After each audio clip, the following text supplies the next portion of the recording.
என் மக்கா ஏட்டி, நானே என் பிள்ளைய பத்தி பெருமையா பேசக்கூடாது.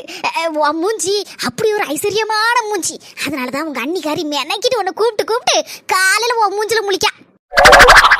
நாத்து, நீங்க அப்படி நினைச்சிட்டு இருக்கீங்களோ? வேற எப்படி மருமோள?